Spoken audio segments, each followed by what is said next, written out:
Welcome to ISARR Insights, delivering you monthly in-depth analysis for the aviation security industry by Andy Blackwell, our Senior Risk and Security Advisor.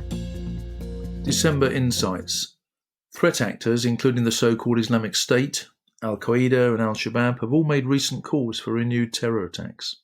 These three groups have previously included aviation in their target sets. A UN panel reported that Al-Shabaab had used North Korean mortars in attacks targeting Aden Ade International Airport in Somalia. Ed Butler, Chief Resilience Officer at Paul Ree, was reported as saying he fears a new terror spectacular in the next 12 months as the coronavirus crisis sees pressures build up, and that the key concern is the aviation sector, which provides an iconic target for terrorists. The Tigray People's Liberation Front, TPLF, carried out a missile attack on Asmara Airport in Eritrea, in what appears to be a blatant attempt to cause regional instability by expanding its conflict with Ethiopian authorities to neighbouring countries. TPLF is also reported to have conducted missile attacks on the Bahir and Gondar airports in Ethiopia and destroyed Axum Airport. In unconfirmed reporting, TPLF leadership claims to have shot down a military aircraft and captured the pilot. Delhi's Indira Gandhi International Airport was put on alert after threats from Sikhs for Justice, a US-based fundamentalist and pro-Khalistani group, threatened that it would not allow two Air India flights from the national capital to reach London on the 5th of November. Mumbai Airport was also placed on alert following intelligence inputs that terrorist organisations may target the airport on the 26th of December. Unconfirmed reports warn that Beirut International Airport has become a hornet's nest for Hezbollah, and that the airport and its surrounding area have witnessed large-scale terrorist operations by the group. The Shirat Hadin Israeli Law Centre, which fights the financing of terrorist activity, has sent unprecedented cease and desist warnings to a host of international airlines and insurance companies, demanding they halt all services to Rafik Hariri International Airport in Beirut, or be implicated in allegedly aiding a terrorist group in the commission of war crimes. ICAO urged Iran to complete the PS-752 shoot-down investigation, and ICAO's first International Safer Skies Forum on conflict zones is convening this month. The Nigerian Air Force and United Nations said that reports of a helicopter being shot down in Nigeria by Boko Haram were false.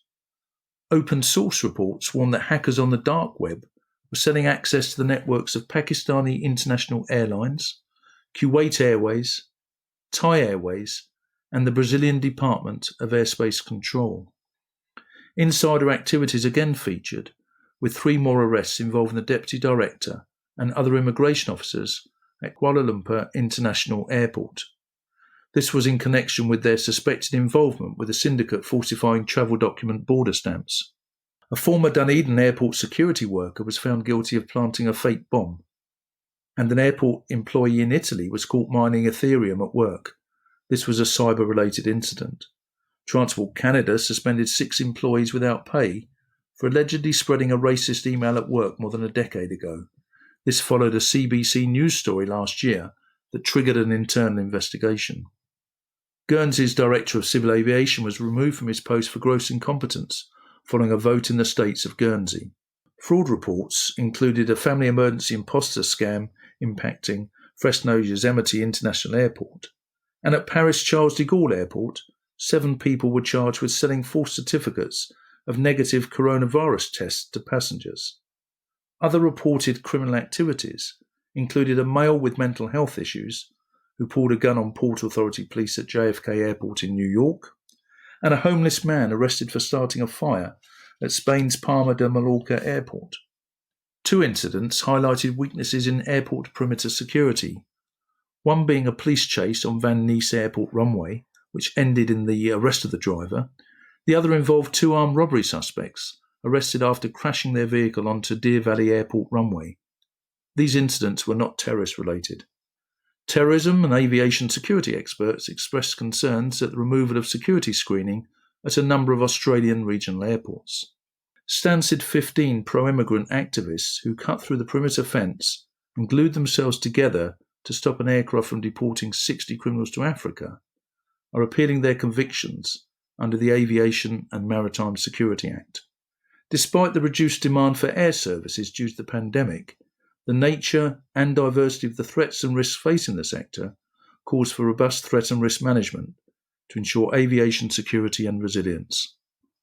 To download the full report, please visit us at www.isarr.com/ISARR-insights. And now a quick disclaimer. Whilst every effort has been made to ensure the accuracy and balance of our information, organizations are responsible for their own independent research and decisions. ISARR accept no liability for any losses, damages, cost or expenses in connection with the use of this information.